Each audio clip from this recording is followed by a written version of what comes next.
Hey YouTube, it's ICU and welcome to the 129th episode of Best Tech Info and Rumors.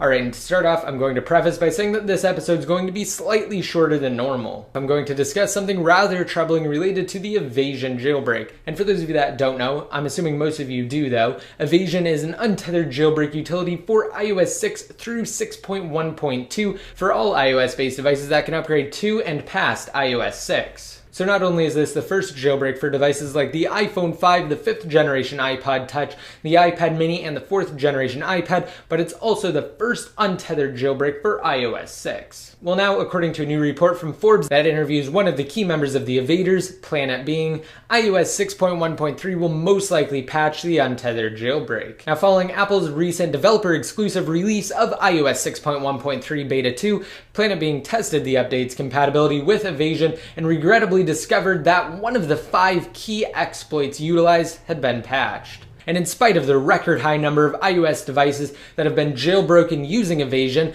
Apple has yet to patch the jailbreak, and they didn't even address it in their past 2 iOS updates, being 6.1.1 and 6.1.2, and both of which were released after Evasi0n. And that's most likely due to the low security threat it poses. Similarly, the Absinthe jailbreak tool from the Chronic dev team went unpatched from its release for 5.1.1 until Apple issued iOS 6 months later. Now, although Evasi0n will inevitably be patched when Apple releases iOS 6.1.3, Evasi0n's moment of glory isn't over yet. Planet being predicts that based on past release schedules, it may take Apple up to a month to release 6.1.3 to the public. Now, although this is bad news for jailbreak enthusiasts everywhere, Planet being suggests that the Evaders are already working on another untethered jailbreak, saying that, and I quote, "If they patch most of the bugs, then we're starting from scratch." Although even when Apple does release 6.1.3, if you want to jailbreak, definitely avoid the update at all costs, because even though the Evaders probably have another jailbreak in the works,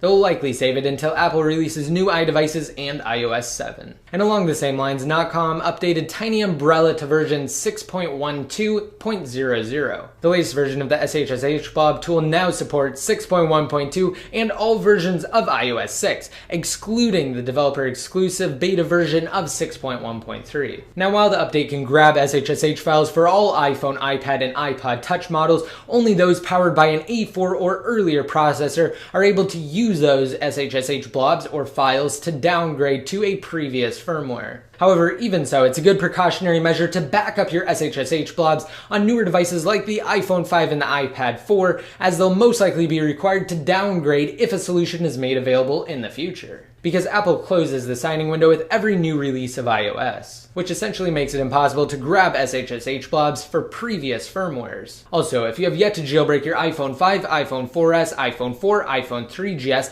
5th generation iPod Touch, 4th generation iPod Touch, 4th generation iPad, 3rd generation iPad, iPad 2, or your iPad mini on iOS 6 through 6.1.2, just be sure to check out one of my in-depth Evasi0n jailbreak tutorial videos, and I'll have links to those down below in the more info. And if you don't know exactly what to do after you've jailbroken, I've made 2 videos so far for iOS 6 through 6.1.2 that highlight some amazing Cydia tweaks or packages that you can download. Now, I'm in the process of putting together another top tweaks video, so if you have any suggestions, just be sure to leave them down below in the comment section, and I'll try to include them in my video. And that should be out sometime this weekend, so just be sure to look for that. Alright, next up, according to a recently published report from a Japanese blog, Apple does indeed have plans to create a low-cost iPhone, but they've been pushed back until 2014. According to rumors, if and when such a device is released, it will feature a polycarbonate plastic backing. And although some may question the practicality of a low-cost iPhone and worry that it may compromise Apple's high-quality standard, it's important to realize that a low-cost iPhone will effectively target prepaid networks,